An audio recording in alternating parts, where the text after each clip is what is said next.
En un mundo saturado por ideas en conflicto con los grandes principios de la palabra de Dios, precisamos de una cosmovisión que mantenga viva la luz de la verdad. Por eso, presentamos Fe y Sociedad, un programa de análisis de temas de actualidad a la luz de la Biblia con los pastores Héctor Delgado y Dauris Contreras.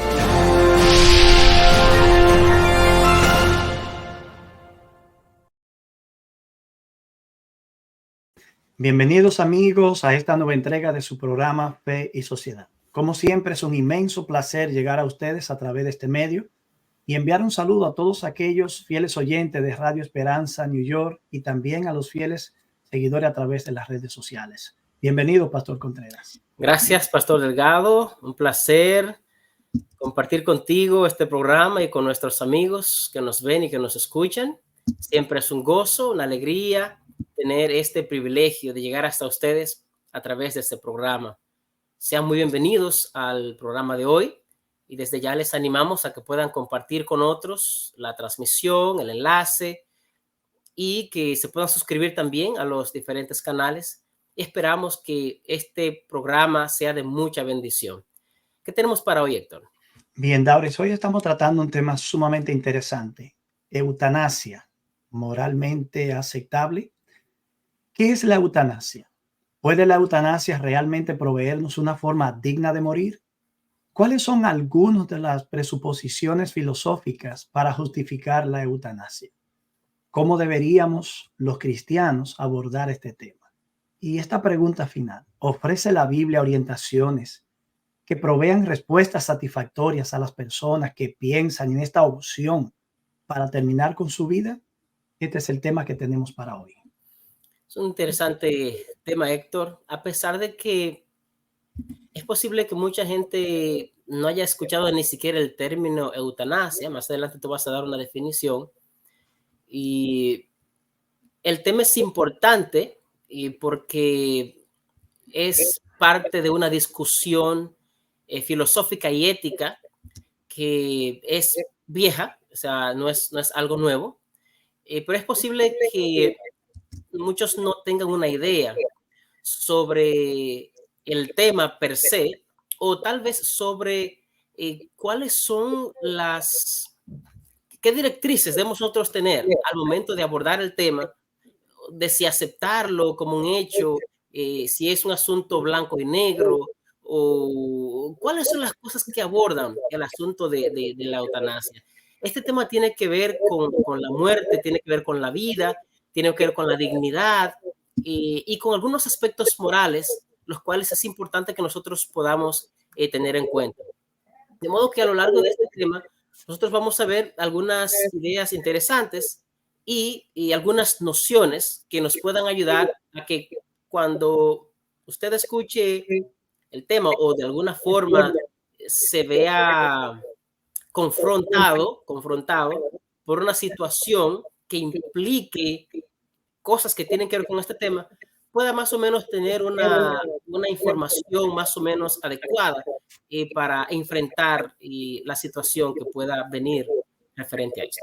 Así es. Antes de hablar de una definición, debemos aportar algunos datos que son interesantes. E incluso antes de mencionar esos datos, me gustaría decir que hay países donde la eutanasia ya está aprobada legalmente.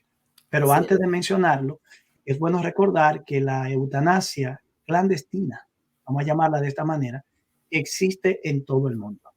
Desde siempre los médicos han ayudado a morir a personas desahuciadas. Los que procuran su legalización, o los países que procuran su legalización, no es más que pretenden que la muerte asistida, como también se le llama, sea más segura. Así que una persona que está enferma y ya no desea vivir, basado en el derecho a la privacidad, puede decidir según estos criterios, pueden recibir ayuda de un médico para terminar con su vida.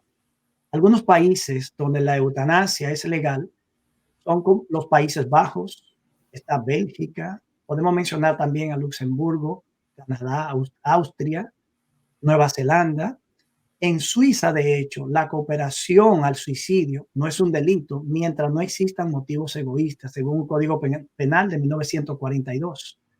Y es interesante que en los países de América Latina, donde está prohibida casi en su totalidad, Colombia es un país donde, aunque tiene muchas trabas legales, la eutanasia se practica. Alemania e Italia, por ejemplo, han dictado sentencias en las que permiten la cooperación al suicidio en algunas circunstancias e impulsan a sus parlamentos a legislar adecuadamente este derecho. Y en lo que compete al área donde nosotros vivimos, Estados Unidos, es bueno saber que existe el derecho a un suicidio asistido cuando la supervivencia esperada es de 6 meses o menos. Y algunos estados que lo permiten son Oregón, Washington, Montana, Vermont, California, Colorado, Washington, D.C., Hawái, New Jersey, Maine y Nuevo México.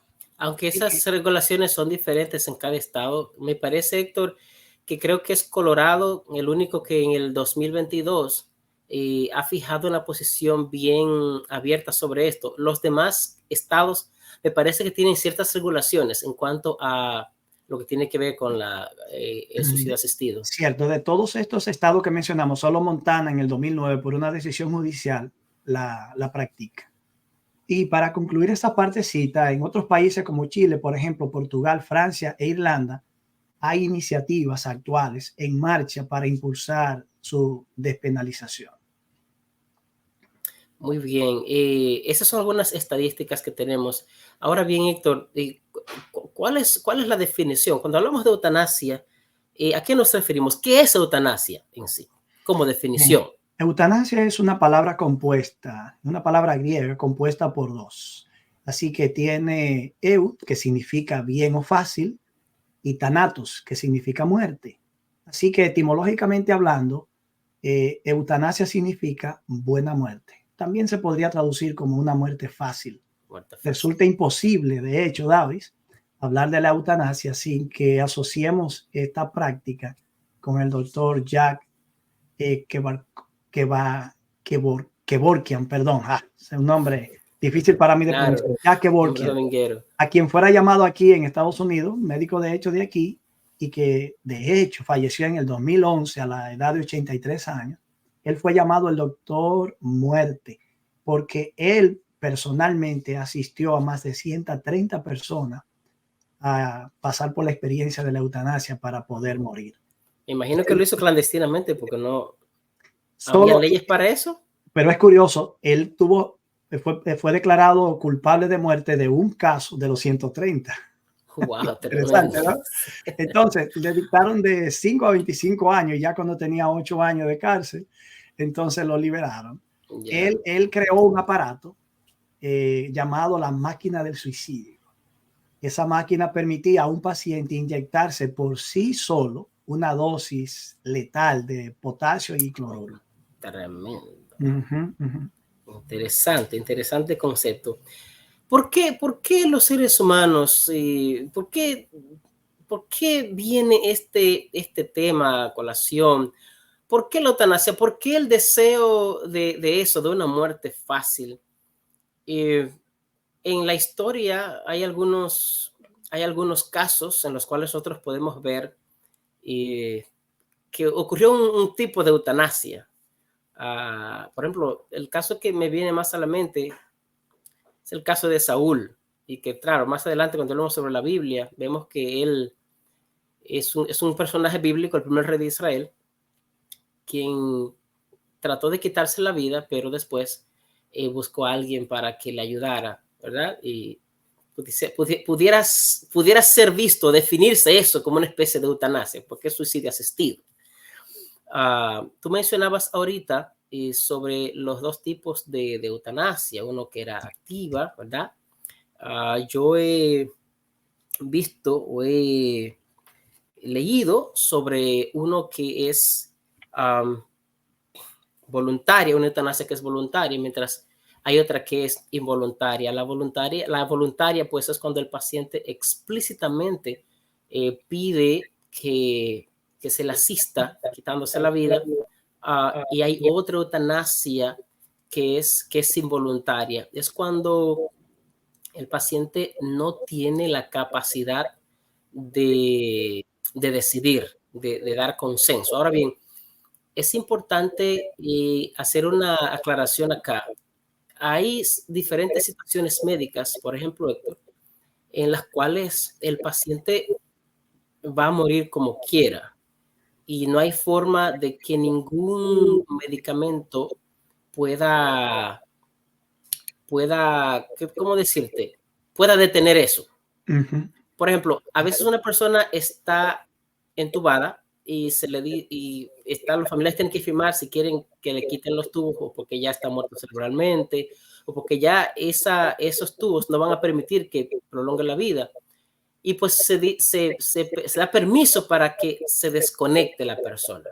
En ese caso, eso no sería una eutanasia porque al final la persona puede que esté muerta ya cerebralmente y son solamente las máquinas que mantienen como el corazón latiendo, si pudiéramos decir eso.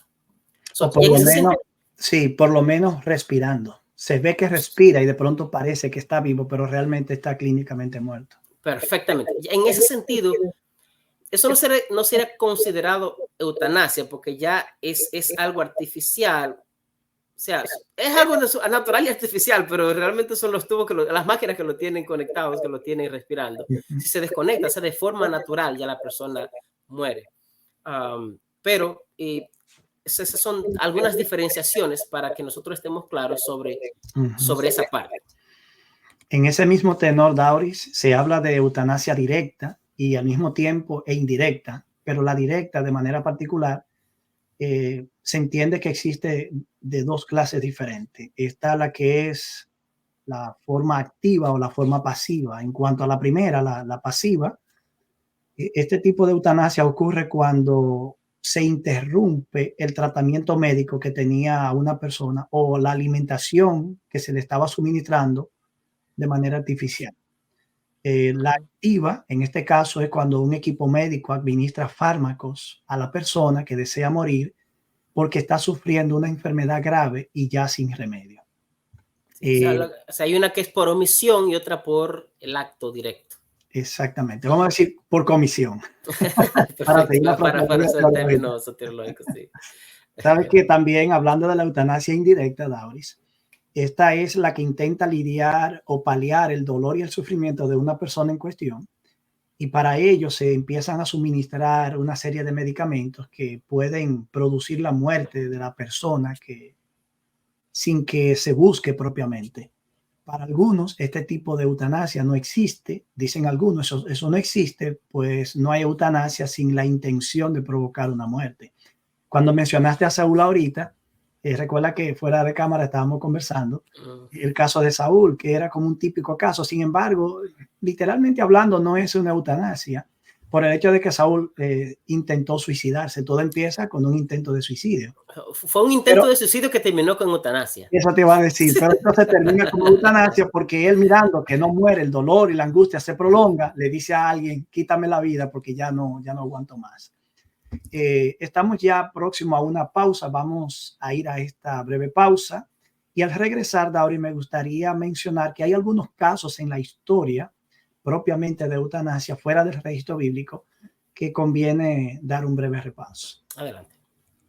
Estás escuchando Fe y Sociedad, un programa de análisis de temas de actualidad a la luz de la Biblia.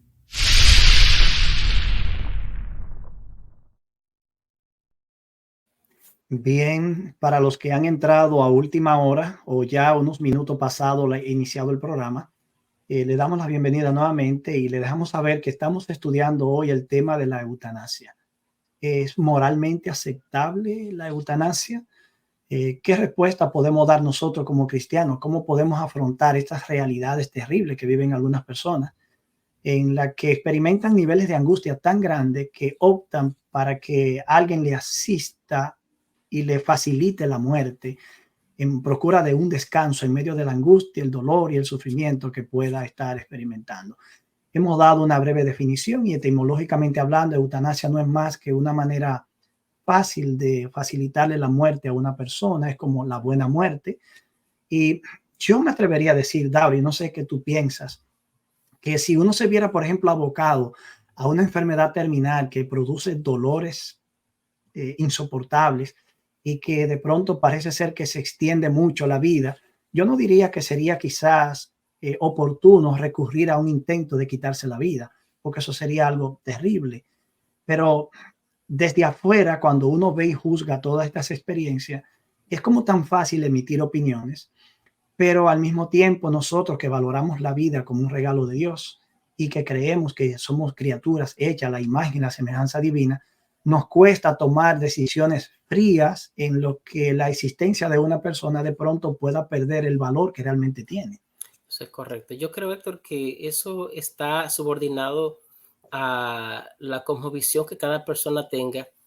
Y por un lado, es cierto, como tú dices, es muy fácil hablar desde afuera, pero los dolores que experimenta una persona con una enfermedad terminal, hay que estar ahí para sentirlos. O sea, yo no puedo sentir por ti, pero al mismo tiempo depende siempre de la cosmovisión que en última instancia tenga una persona. Hay otros elementos también que tienen que ver con la fe, que tienen que ver con cómo tú veas la vida, y depende mucho de eso.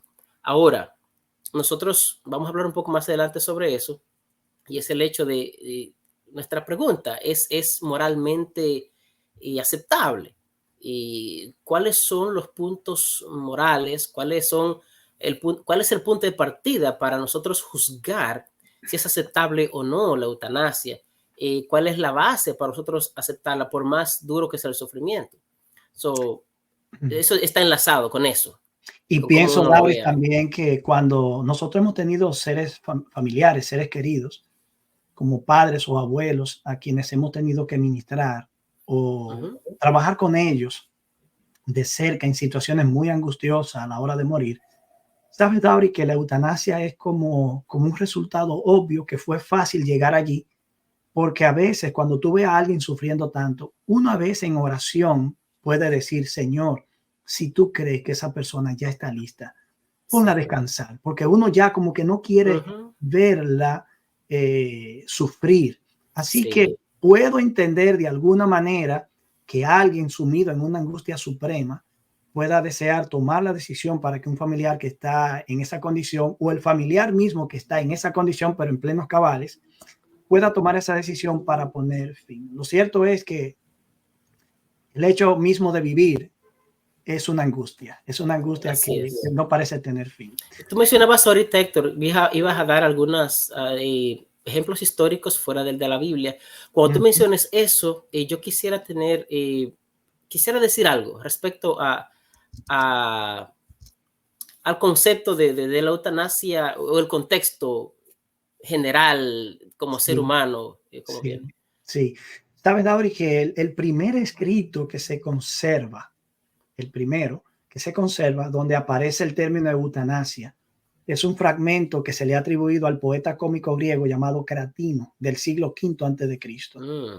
La significación de este documento es importante porque es la idea, se proyecta allí la idea como de morir disfrutando de las cosas buenas de la vida, tales como comer bien, vivir bien, etcétera.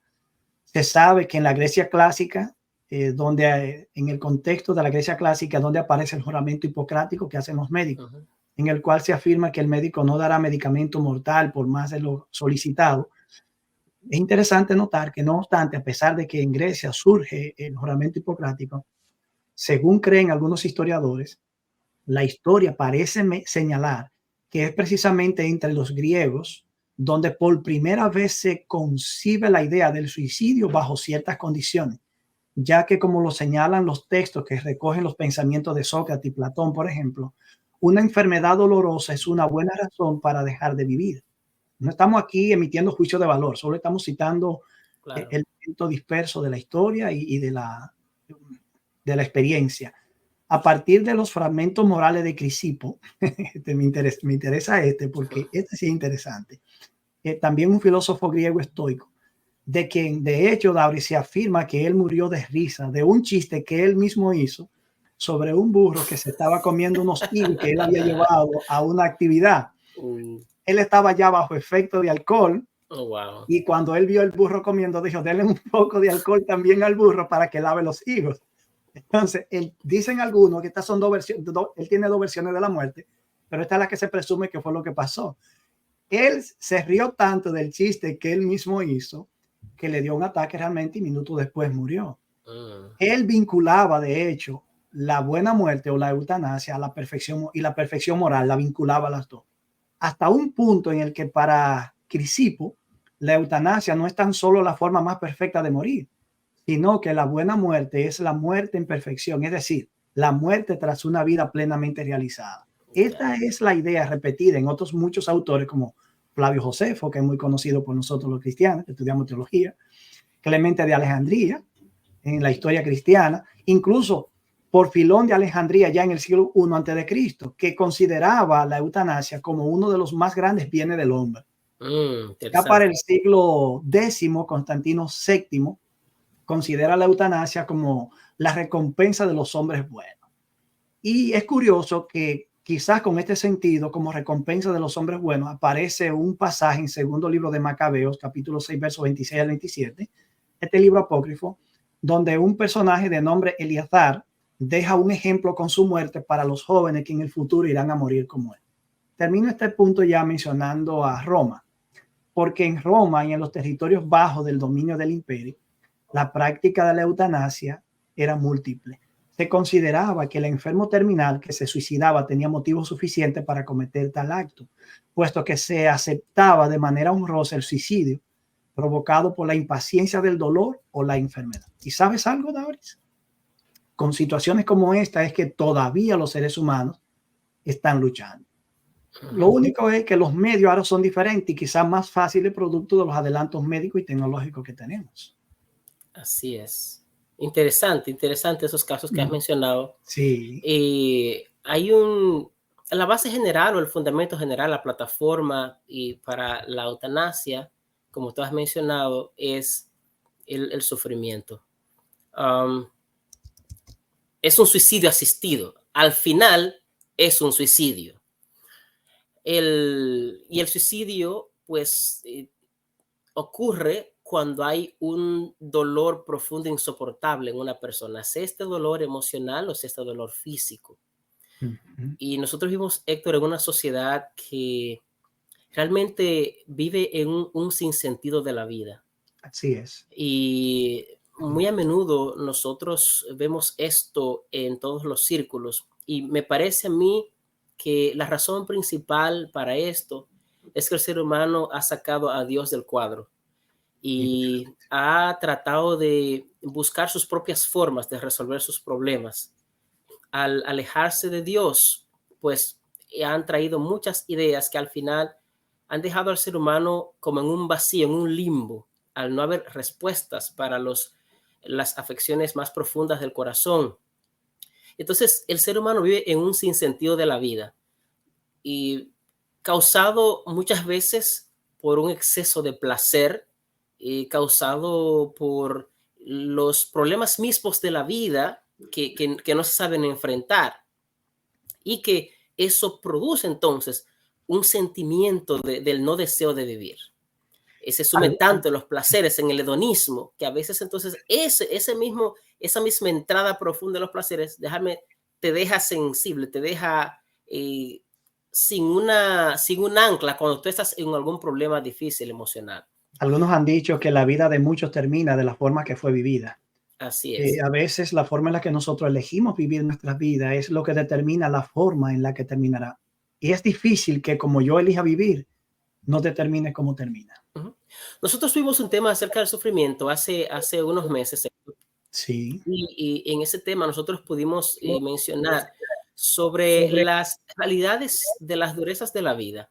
Y es evidente que solamente el hecho de vivir en este mundo, tú te vas a enfrentar con situaciones dolorosas y algunas de ellas no cambiarán a través del tiempo y uno tendrá que acostumbrarse a sobrellevarlas o a tolerarlas. Entonces, hay un concepto, Héctor, que es el concepto de aprender a sufrir. Nosotros como seres humanos no sabemos sufrir y por el contrario, tratamos de evitar todo tipo de dolor. El dolor en sí no es malo del todo. Cuando digo no es malo, me refiero al dolor, me refiero a las cosas que nos traen sufrimiento en la vida. Y ya que muchas veces esos elementos que traen sufrimiento pueden ser para fortalecer nuestro carácter, y eso lo hemos analizado.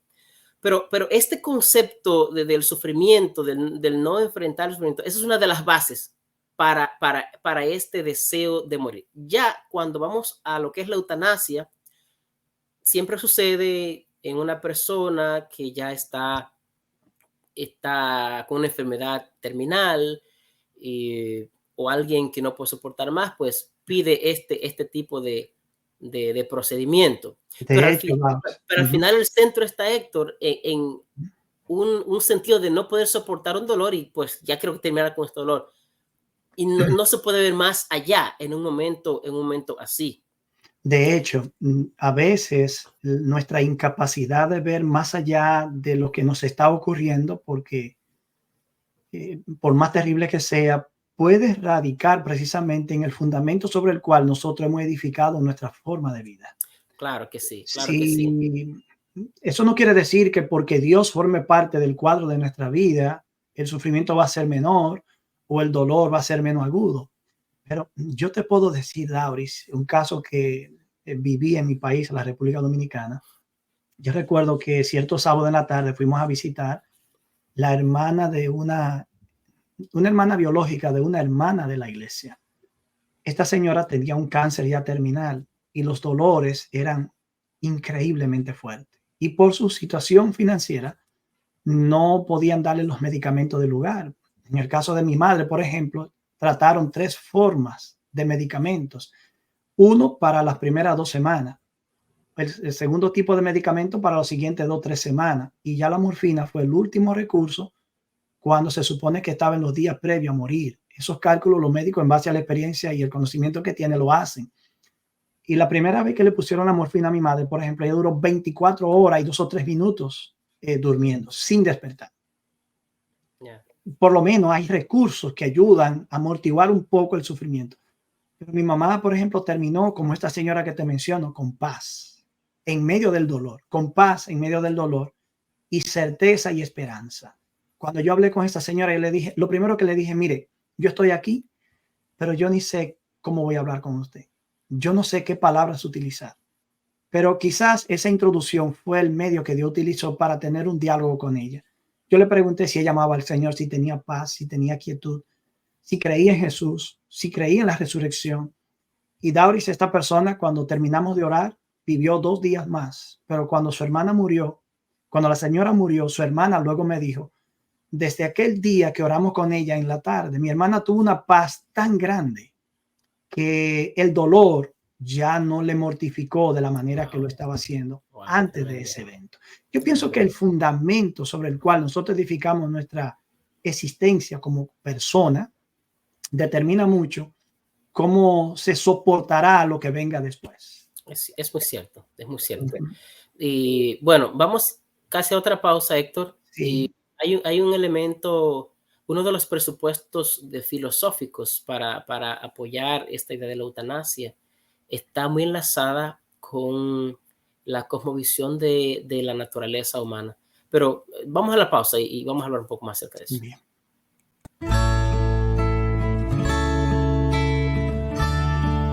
Amados, amémonos unos a otros, porque el amor es de Dios.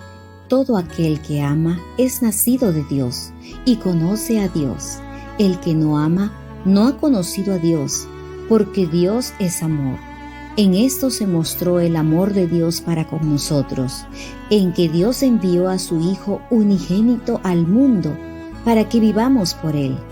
En esto consiste el amor, no en que nosotros hayamos amado a Dios, sino en que Él nos amó a nosotros y envió a su Hijo en propiciación por nuestros pecados.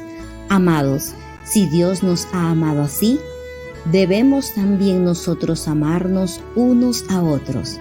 Primera de Juan, capítulo 4, versículos 7 al 11.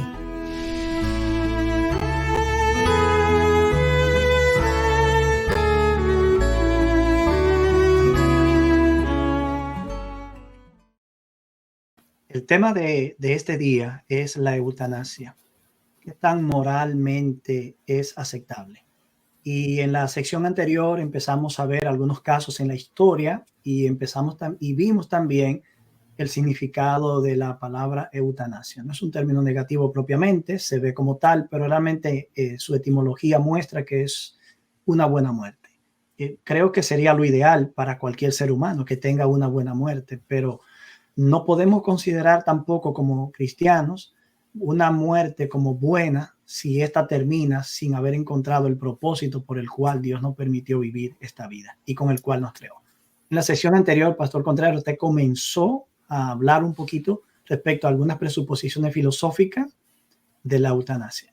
Sí, una de las presuposiciones filosóficas que soportan la idea de la eutanasia es el hecho de que los seres humanos simplemente son animales superiores.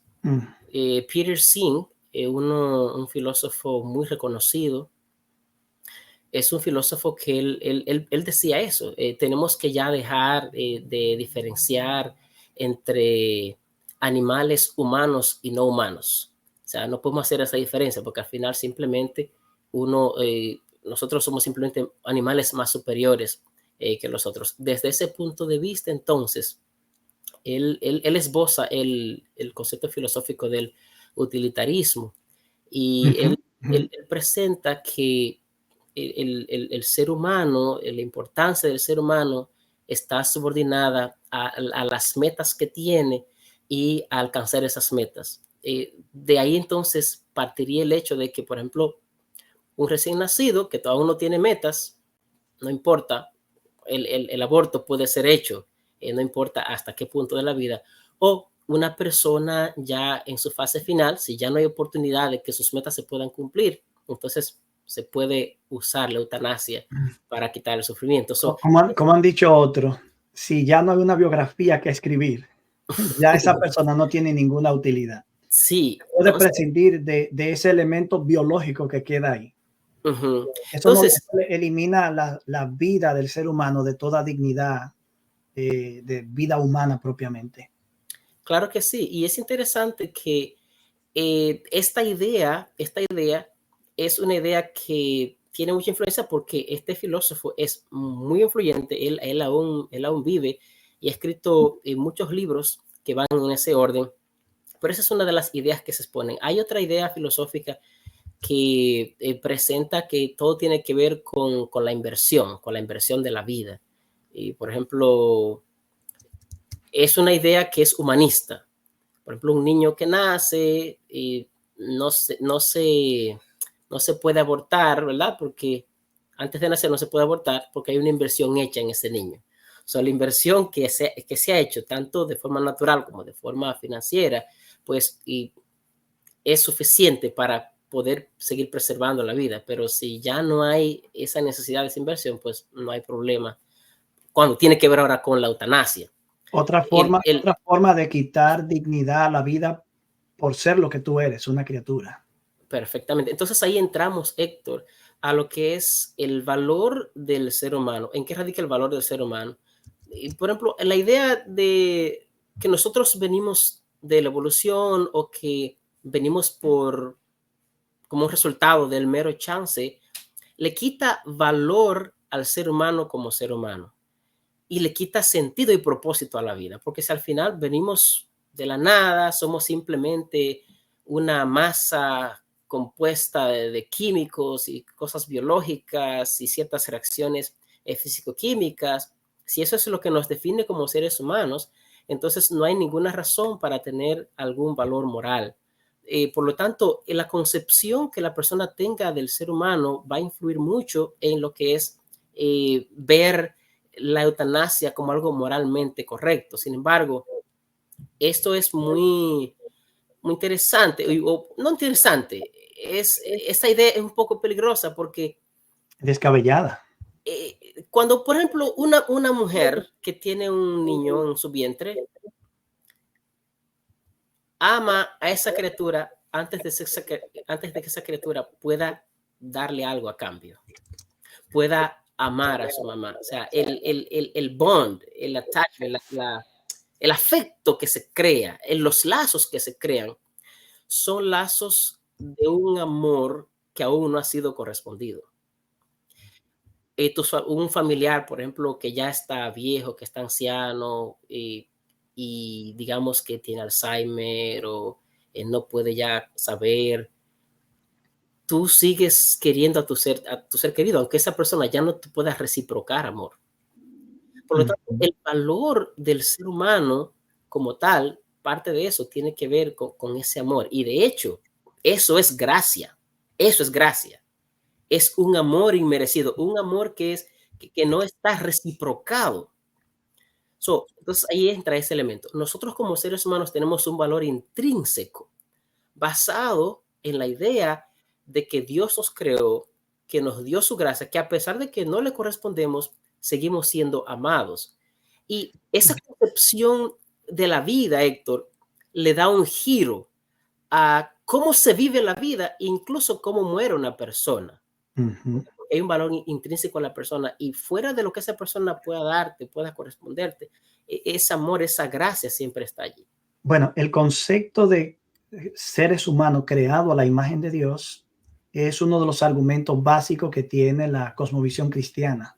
Claro que sí. Para abordar el valor de una persona. Sin embargo, Dauri, me gustaría señalar que aún después de producirse la caída, encontramos evidencia en Génesis y en las cartas de Pablo de que el hombre aún sigue siendo aquella criatura en la cual todavía la imagen de Dios está allí.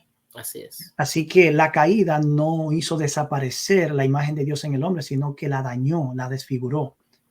Pero aún así, aún dañada y desfigurada, el ser humano sigue siendo en sí mismo un reflejo de esa imagen. Todavía la imagen está allí.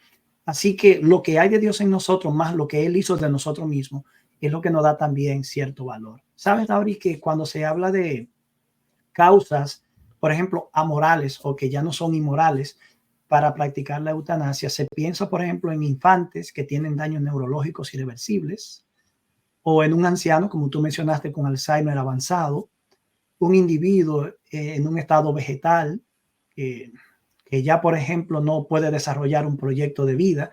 Algunos creen que esas son excepción a la regla. Sin embargo, yo me pongo a pensar, mirarlo de esta forma, por ejemplo, que un hijo mío pueda mañana deshacerse de mí porque yo tengo un Alzheimer avanzado. Olvidar todo lo que signifiqué yo para él significó para mí, lo que vivimos juntos, lo que yo hice para que él pudiera venir a esta vida, o con él en un futuro, con sus hijos, quien ahora son mis nietos. Pensar que esa criatura tan inocente que yo puedo abrazar, cargar, mañana será protagonista de una decisión de esa naturaleza. Son cosas que en el caso de nosotros que conservamos una sensibilidad producto de la gracia divina que ha obrado en nosotros, nos cuesta mucho pensar. Lo cierto, Dauri, es que hay dos clases de personas que son propensas a agarrarse de la eutanasia en casos extremos. Por ejemplo, los que están desahuciados, para los cuales ya no existe un tratamiento médico curativo, o que tiene una enfermedad que es mortal, aunque no necesariamente sea a corto plazo. Para algunos, desde que se enteran que tienen cáncer, hay personas que han muerto 2 o 3 meses después, cuando otros con un cáncer en peor condición han vivido años y años. Todo depende de cómo uno responde a la situación que de pronto encara uno. Pero también los que tienen asuntos de enfermedades terminales, que son los que padecen de enfermedades ya que son irrecuperables, previsiblemente que son mortales, y no a largo plazo, a corto plazo. Es así. Hay otro asunto, Héctor, y es el elemento del temor. Y entra tanto en el paciente como en el familiar. Hay algunos temores cuando alguien tiene alguna enfermedad y ya terminal y al parecer no hay solución. De parte, por ejemplo, de los familiares del paciente, está el temor a que, bueno, necesita de tiempo, necesita que yo esté ahí constantemente, o verlo con esos tubos por cada orificio.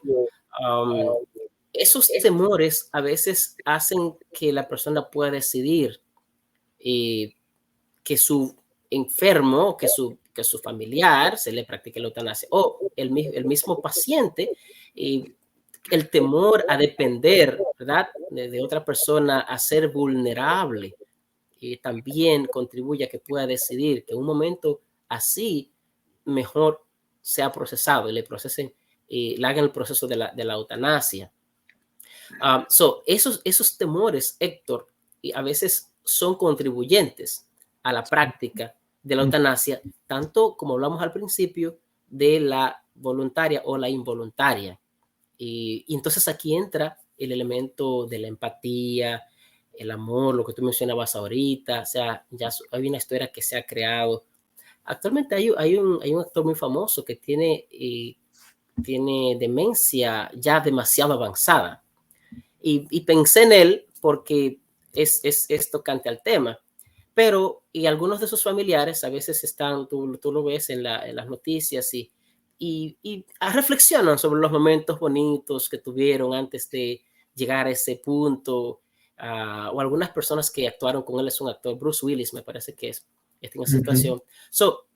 Hay algunos temores, las cuales las personas tienen, para los cuales piensan en eso como una opción.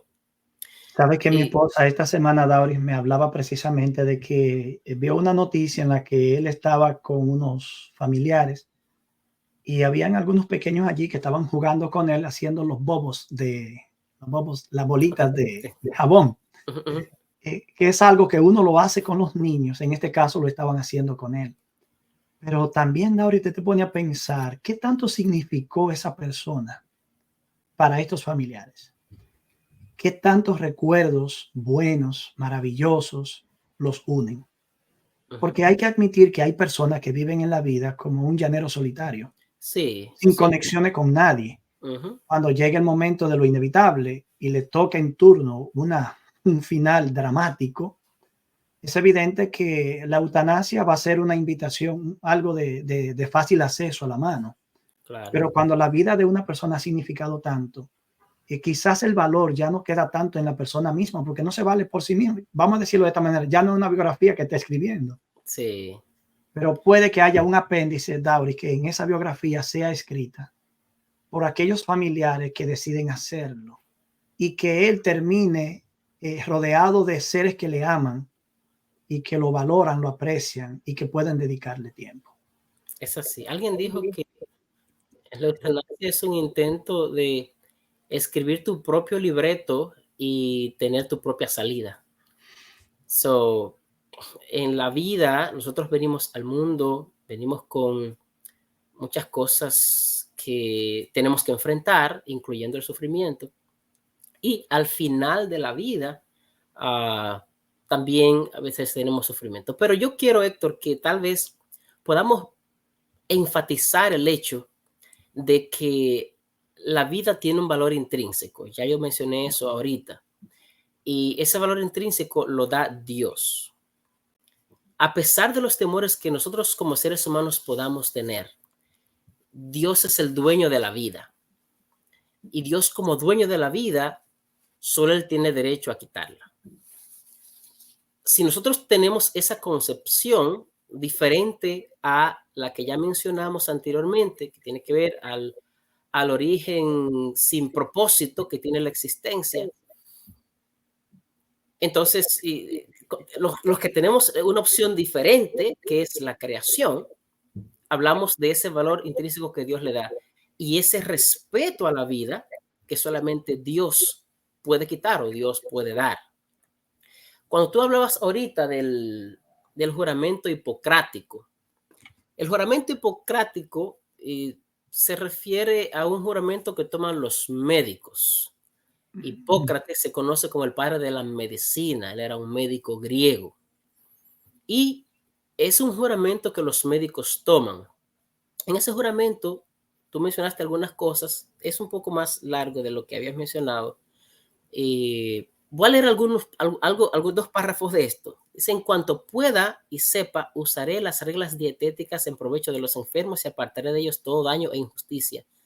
Jamás daré a nadie medicamento mortal, como tú decías, por mucho que me soliciten, ni tomaré iniciativa alguna de ese tipo Tampoco administraré abortivo a mujer alguna. Por el contrario, viviré y practicaré mi arte de forma santa y pura. En cualquier casa que entre, lo haré para bien de los enfermos, apartándome de toda injusticia voluntaria y de toda corrupción, principalmente en toda relación vergonzosa con mujeres y muchachos, ya sean libres o esclavos. Si tú notas, la labor del médico es preservar la vida. Salvar. Pero el que hace la eutanasia, hay un temor de los que están en contra de la eutanasia de que el médico sea el asesino. Y estos que están en contra de la eutanasia, yo me sumaría a estar en contra de esa práctica. Yo también. De su manera al hecho de que el médico está para sanar y que la vida en última instancia le corresponde a Dios quitarla. Vamos a la última pausa, Héctor. Así es. Estás escuchando Fe y Sociedad, un programa de análisis de temas de actualidad a la luz de la Biblia.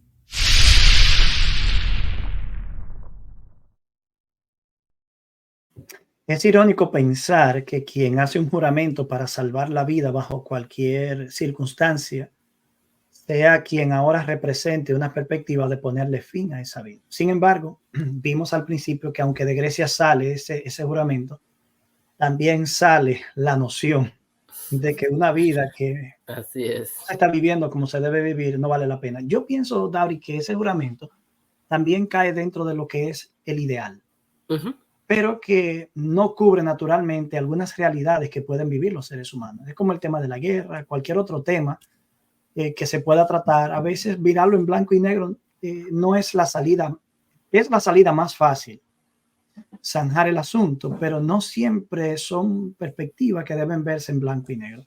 Claro, hemos llegado a la última sección de nuestro programa hoy. Tenemos que abordar algunos asuntitos bíblicos y me gustaría que nosotros pudiéramos mirar quizás algunos personajes de la Biblia que en algún momento pensaron en que no hacía sentido que continuaran viviendo bajo la circunstancia en la que estaban o bajo la angustia por la que estaban pasando o como objeto de una experiencia dolorosa, angustiante que los estuvo afectando. Tal vez, Héctor, antes de entrar a esa parte, quisiera decir brevemente que cuál sería entonces la opción a la eutanasia. Y médicamente hablando, bueno, los cuidados paliativos, que por lo general son dados o a veces en la casa o en un lugar que llaman hospice. Esos lugares que de hecho fue para los 60 que surgieron allá en Inglaterra y que es una opción viable para darle a la persona una oportunidad de vivir y pues proveerle todo el cariño posible. Como tú decías ahorita también está el elemento de la oración. Qué diferente fue cuando fueron y oraron por esa persona. De que a pesar de que tenía dolor, pues Dios obró en el corazón y pudo traer paz a pesar del dolor que tenía. De hecho, sé de algunas culturas que los padres terminan viviendo con los hijos una vez ya no pueden valerse por sí mismos. Me parece que en Japón esta práctica existe. Okay. A mí me gustaría pensar que ese debería ser el final de todo padre. Porque uno dirá, bueno, es una situación para los hijos. Bueno, pues la situación fue inversa en algún momento cuando en la vida de los padres llegaron los hijos. Claro. Yo pienso que lo mismo que significaron los hijos para los padres al inicio de la vida puede significarlo para los hijos al final de la vida de los padres para ellos. Y así como los padres quizás no pudieron proveer un cuidado personalizado y pagar un servicio, los hijos quizás ahora contando con la bendición de un posible ahorro paterno puedan proveer, ¿verdad? Puedan proveer el cuidado para los padres. Pero lo ideal es que así como llega un hijo al hogar, así debería irse un padre del hogar, de la manera más natural posible. Así es. Ahorita cuando te mencioné personajes que vivían momentos angustiosos, Dari, me llega a la mente Job porque es el típico caso en la Biblia de un hombre que sufrió mucho y que en medio del sufrimiento, ya a la altura del capítulo 3, el capítulo 10 y el capítulo 14, está expresando el deseo de no haber nacido, no solo de morir, de no haber nacido. Salomón dice que los que están muertos están mejor que los que están vivos. Y que los que no han nacido, es mejor el león muerto que perro vivo. Sí, es mejor perro vivo que león muerto. Oye bien, y los que no han nacido están mejor que los que ya murieron. Si ambos no existen, ¿por qué uno es mejor que otro? Porque el que ya murió ya pasó por este mundo de vanidad. Sí. Y el que no ha nacido no ha tenido esa experiencia negativa. Pero es interesante esto porque Job, cuando él se enfermó, él reconoció algo bueno y dijo, bueno, yo salí del vientre y madre desnudo y voy a regresar allá desnudo. Jehová dio, Jehová quitó, o sea, el nombre de Jehová bendito. Ese es el primer concepto que vemos en Job, o sea, alguien que se resigna al sufrimiento. Y bueno, ya después de los demás capítulos es que vemos cómo sale eso con los amigos. Espérate, Dari, solo que Job en ningún momento, como toda persona que es objeto de una tragedia en particular, asume o vaticina que lo que viene ahora de aquí hacia el futuro va a ser muy extenso. Sí. Y tú puedes empezar con una fe vigorosa, pero esa fe puede ser puesta a prueba en el trayecto. Cuando el problema no se resuelve en el tiempo que tú entendías que se iba a resolver, va más allá de lo que tú crees son tus capacidades de resistir. Ahora bien, Héctor, hay que diferenciar dos cosas. Primero es, el deseo de morir no es igual a quitarte la vida. No, naturalmente. ¿Okay? Como seres humanos, hay circunstancias en la vida que uno se quiere morir. Yo tengo situaciones que yo me quisiera morir, que la tierra me tragara. En la vida. Pero son dos cosas muy distintas. Hay oportunidades que te sientes tan down, muchas personas tienen mucha depresión y realmente desean la muerte. Y claro, no estoy diciendo que eso es bueno, pero son dos cosas muy distintas a un deseo a que tú actúes. Oye, desear la muerte en un momento específico es cosa de humanos. Claro. Nada más el que no vive en esta tierra. Mi esposa hablaba con alguien una vez y esa persona le dijo, yo nunca he tenido un problema con mis hijos. Y mi esposa le dijo, pero tú no vives en esta tierra. Tú no vives en esta tierra. Bueno, pues lo cierto, Dauri, es que Job desea morir en medio de la angustia, pero no está queriendo quitarse la vida porque no resiste. Claro. Jeremías en algún momento también deseó morir, según el capítulo 24 de su libro, 14 al 18. Jeremías fue llamado al ministerio, es un privilegio, al ministerio profético, pero lo que Jeremías no sabía era que iba a ser tan duro desarrollar este ministerio. Elías, ¿qué decir de Elías? En medio de un estado depresivo. Elías quería la muerte. De desánimo. Jonás. Bueno, el caso de Jonás, yo no sé si realmente él hubiese sido la típica persona que piensa en quitarse la vida, porque desear la vida, desear morir es una cosa más noble que intentar quitarse la vida porque no se resiste lo que se está pasando. Sí. Pero conociendo nosotros el comportamiento de Jonás, él no iba a llegar a la segunda parte. La primera estaba mejor para él. Sí. Pero hay buenas noticias, Dauris.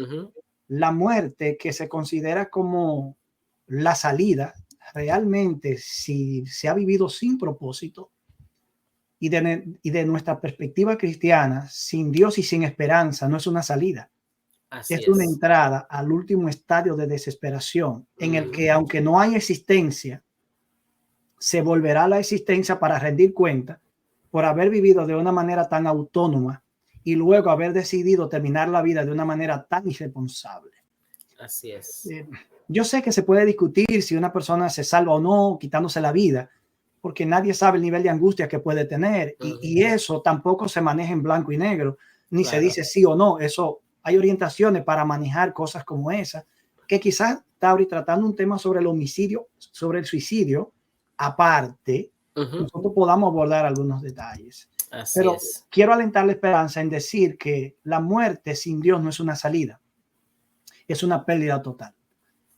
Pablo dice que nuestro Señor venció la muerte, que experimentó la muerte en beneficio de todos, para que todos pudieran tener la opción de vivir.